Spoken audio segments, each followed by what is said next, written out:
Assalamualaikum warahmatullahi wabarakatuh. Anak-anak, bagaimana kabarnya hari ini? Alhamdulillah sehat walafiat. Mudah-mudahan Allah Subhanahu wa Ta'ala senantiasa memberikan rahmat dan taufiknya kepada kita, sehingga kita bisa melaksanakan kegiatan pembelajaran daring ini dalam keadaan sehat walafiat. Anak-anak, pada hari ini kita akan membahas teks berita yang merupakan materi kelas 8 semester ganjil. Kompetensi dasar yang akan kita bahas pada hari ini 3.2, menelaah struktur dan kebahasaan teks berita, membanggakan dan memotivasi yang didengar dan dibaca. Tujuan pembelajaran: setelah mengikuti rangkaian pembelajaran, diharapkan peserta didik dapat yang pertama, menelaah struktur teks berita yang dibaca. Yang kedua, menelaah kaidah kebahasaan teks berita yang langkah-langkah pembelajaran. Diawali dengan pendahuluan. Langkah yang kedua, memahami konsep unsur berita, struktur dan ciri kebahasaan teks berita. Langkah yang ketiga, mengamati model telaah struktur dan unsur kebahasaan teks berita. Dilanjutkan dengan mengunduh teks berita. Langkah yang kelima, menelaah struktur dan unsur kebahasaan teks berita. Dan langkah yang terakhir, mengerjakan tugas-tugas melalui Google Formulir. Kali ini, waktu yang disediakan sebanyak 80 menit. Anak-anak, setiap teks memiliki dua komponen, yakni struktur. Struktur adalah bagian-bagian yang secara langsung membangun keberadaan teks tersebut. Sedangkan unsur kebahasaan adalah kecenderungan unsur bahasa yang dipakai dalam teks tersebut yang membedakan dengan kecenderungan penggunaan unsur bahasa jenis yang lain. Seperti yang sudah kita bahas pada pertemuan sebelumnya, unsur berita dikenal dengan sebutan adik Simba atau 5W plus 1H. A merupakan akronim dari kata apa? Apa yang diberitakan? Peristiwa kejadian apa yang dibahas dalam berita tersebut? Yang kedua, di mana? Peristiwa itu atau kejadian itu terjadi di mana? Unsur yang ketiga, kapan? Peristiwa itu terjadi kapan? Unsur yang keempat, siapa? Siapa saja yang terlibat dalam peristiwa atau kejadian itu?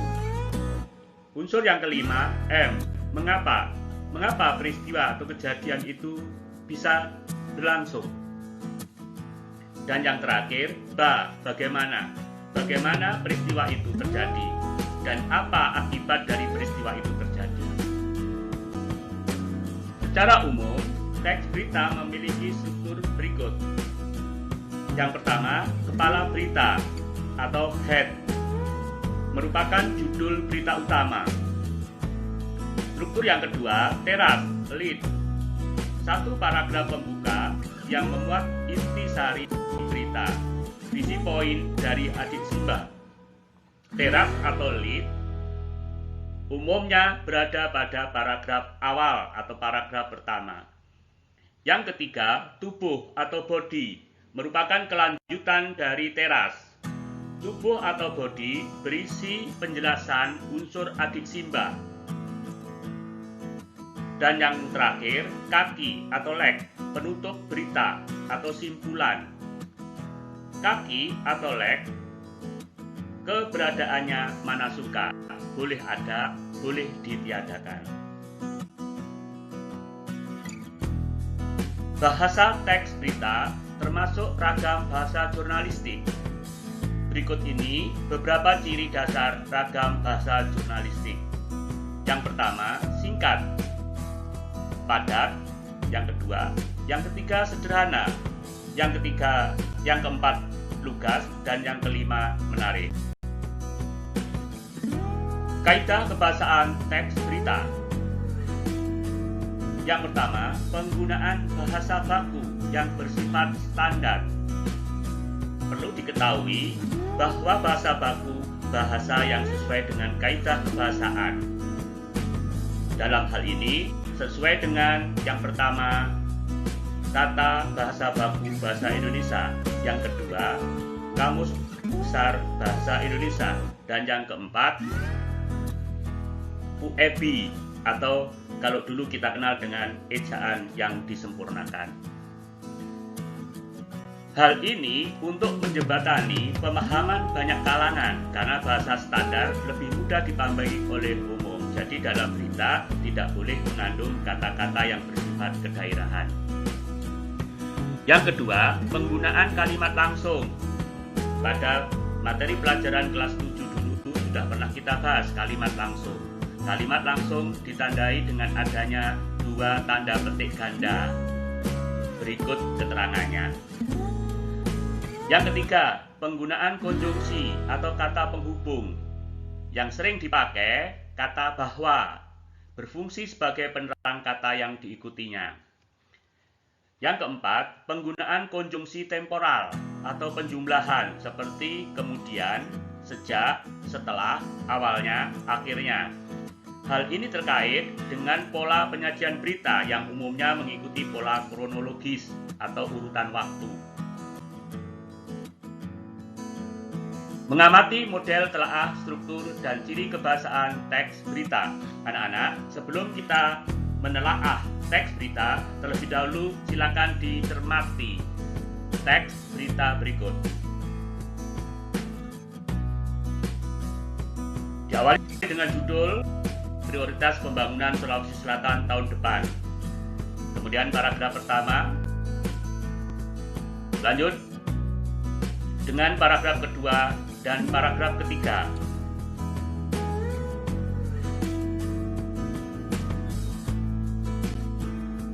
Selanjutnya, paragraf yang keempat.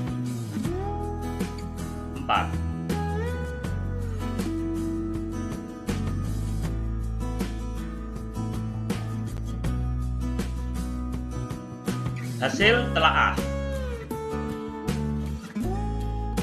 Yang perlu kita telaah pertama kali adalah judul. Hasil telaahnya, judul berita merupakan kepala berita atau dikenal dengan istilah head.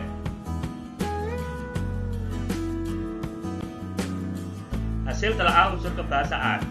Pada judul tidak ditemukan kata-kata yang tidak baku. Semuanya menggunakan bahasa yang bersifat standar atau baku. Yang kedua, judul ditulis dengan singkat, menarik, dan membangkitkan rasa ingin tahu. Lanjut, paragraf yang pertama. Paragraf pertama, hasil telaah, struktur. Paragraf ini termasuk bagian teras atau lead. Satu paragraf pembuka yang memuat intisari berita.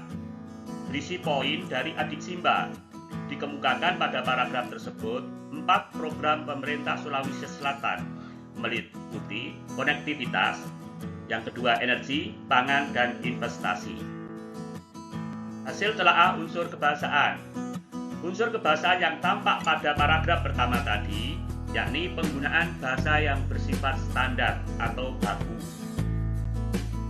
Kita lanjutkan telaah paragraf kedua, paragraf ketiga,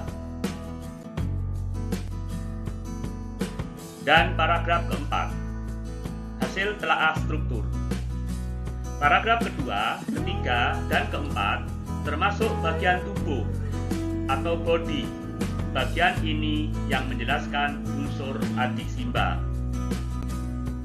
Hasil telaah Unsur kebahasaan yang tampak pada paragraf kedua, ketiga, dan keempat. Yang pertama, penggunaan bahasa baku. Yang kedua, penggunaan kalimat langsung. Dan yang ketiga, penggunaan konjungsi temporal atau penjumlahan.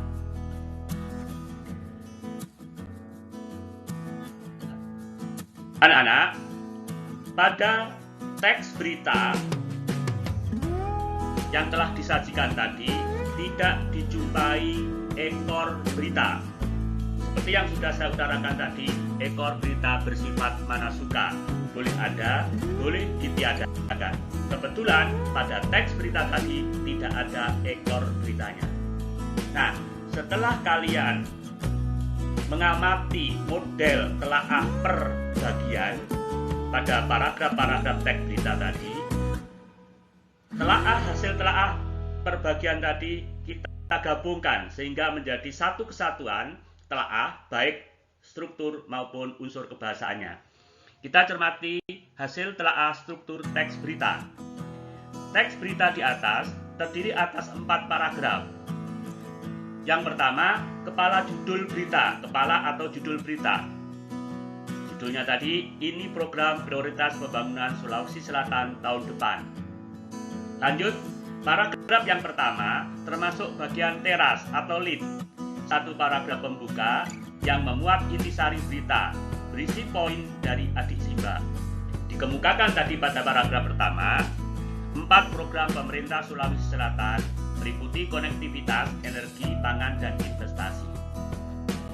Berikutnya, paragraf kedua, ketiga, dan keempat termasuk bagian tubuh atau body, bagian isi yang menjelaskan unsur Adik Simba. Anak-anak, seperti yang sudah saya terangkan tadi, bahwasanya dalam teks berita yang saya sajikan tadi tidak ditemukan kaki atau leg atau dikatakan pula ekor berita, yakni penutup berupa simpulan. Hasil telaah unsur kebahasaan teks berita. Unsur kebahasaan yang tampak pada teks berita di atas, yang pertama, penggunaan bahasa baku. Dari sini dapat disimpulkan bahwasanya teks berita bahasa standar atau bahasa yang sesuai dengan kaidah kebahasaan. Yang kedua, penggunaan kalimat langsung. Ingat, kalimat langsung ditandai dengan adanya tanda petik ganda, disertai dengan keterangan penyajiannya. Dan yang ketiga, penggunaan konjungsi temporal. Ditemukan pada teks berita tadi kata kemudian, lalu.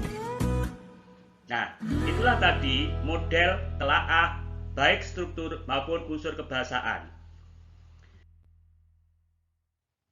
Berikutnya, aktivitas mandiri. Maksudnya, silakan kalian mengerjakan tugas-tugas berikut ini. Yang pertama, anak-anak nanti akan Bapak kirimi LKPD, lembar kerja peserta didik. Ada sebuah teks berita dengan judul fasilitas ruang kelas berbasis teknologi.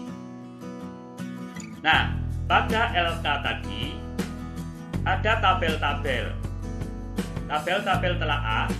Yang pertama, telaah struktur. Silakan kamu isi. Ingat, struktur teks berita tadi yang pertama adalah kepala atau judul berita. Yang kemudian yang kedua, lead.